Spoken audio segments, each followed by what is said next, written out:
Assalamualaikum warahmatullahi wabarakatuh.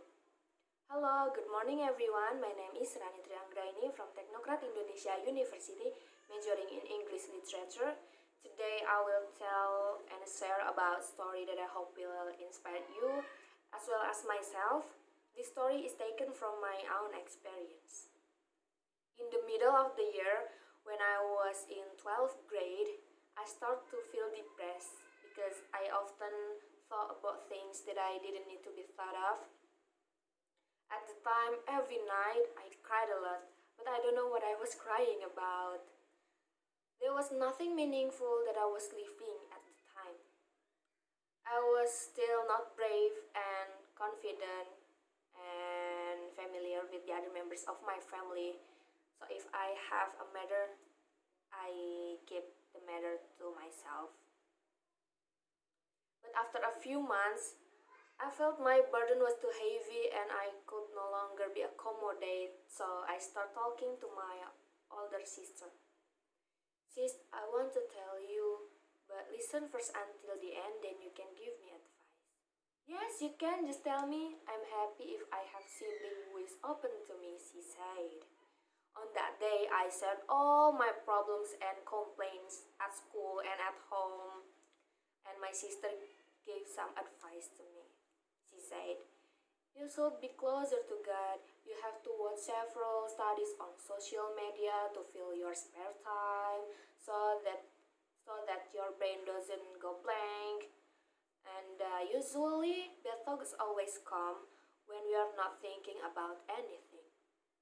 At the time, at the moment, I start crying. I feel my burden is lessened. Before that, I had an appendectomy because I often ate late. Because of that, I also become less enthusiastic about living my daily life. But after I told my sister, she always encouraged me every time I did something, especially now that she has already a daughter. So every day we make a video calls because she lives in Cilegon in Java and I live in Bandar Lampung. Before that, I never shared any problems with my family. I thought maybe it was because they were busy and I never asked. So it seemed like there was a barrier in my family to starting a conversation.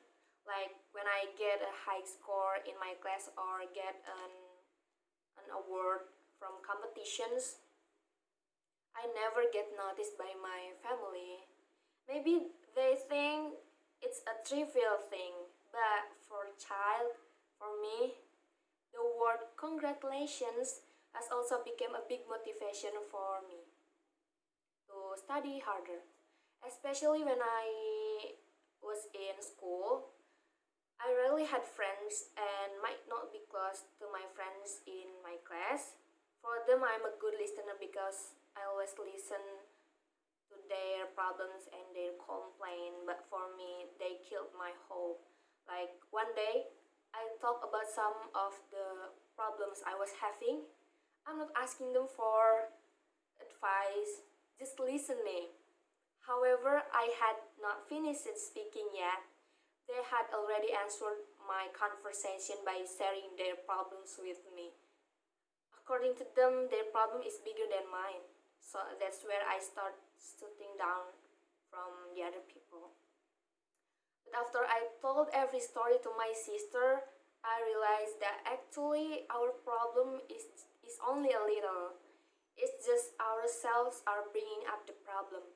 We have too many bad thoughts, but if we do it well, the problem will be resolved. We just need to make peace with ourselves. Maybe it's because we haven't known ourselves more deeply, so it really matters what shouldn't matter. So, for anyone out there, if you have a problem, give priority to talking and complain to God. After that, you can talk to yourself. Like, actually, the big problem is my problem or just me raising the problem. Maybe this conversation is more about outpouring, not storytelling. I want to try to inspire you with my story. can take a lesson from my conversation this time. And I also want every problem you face to be resolved well. You can say anything with God because without God we're nothing. There is a way out of every problem. God gives us problem because God knows we can and are strong enough for face their your problems. Thank you very much. Have a good day and see you soon. Wassalamualaikum warahmatullahi wabarakatuh.